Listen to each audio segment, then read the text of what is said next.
ये बहुत दुख की बात है कि एलजी साहब द्वारा इतनी बेहतरीन सोलर पॉलिसी जो दिल्ली के लोगों को फायदा देगी, जो पर्यावरण को फायदा देगी, जो प्रदूषण को कम करेगी, एलजी साहब सबसे पहले तो इस फाइल को लेके बैठ गए।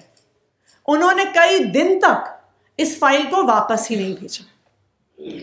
फिर इस मुद्दे को पावर डिपार्टमेंट ने एलजी ऑफिस से परस्यू किया। मैंने व्यक्तिगत तौर पर एलजी ऑफिस से बात कर करके कई बार यह सवाल पूछा कि सोलर पॉलिसी की फाइल कब वापस आएगी, क्योंकि हमें सोलर पॉलिसी को नोटिफाई करना है।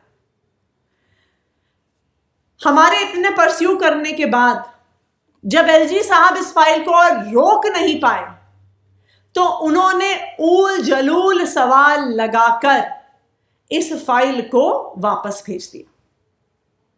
यह ऊल जलूल सवाल लगाने से, यह ऑब्जेक्शन लगाने से क्या होता है, इस ऑब्जेक्शन का मतलब क्या होता है, आप इस बात को समझिए कि अब जब अनेकों सवाल के साथ फाइल वापस आएगी, जब ऑब्जेक्शन के साथ फाइल वापस आएगी, तो वो एक अफसर से दूसरे अफसर के पास जाएगी, दूसरे अफसर से तीसरे अफसर के पास जाएगी, तीसरे अफसर से चौथे अफसर के पास जाएगी और ये फाइल घूमती रह जाएगी।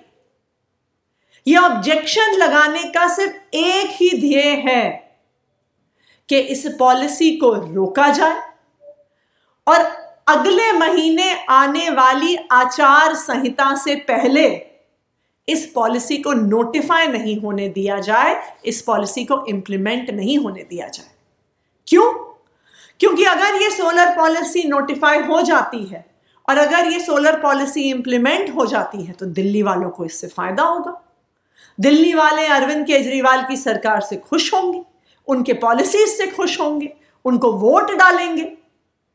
तो आज एलजी साहब इस शहर की, इस राज्य की सबसे बड़े संवैधानिक पद पे बैठे होने के बावजूद अपनी पद की गरिमा को भूलकर आज भारतीय जनता पार्टी की तरफ से बैटिंग कर रहे हैं। हमसे जुड़े रहने के लिए हमारे YouTube चैनल को सब्सक्राइब करें और नई वीडियो की नोटिफिकेशन के लिए बेल आइकॉन को दबाएं।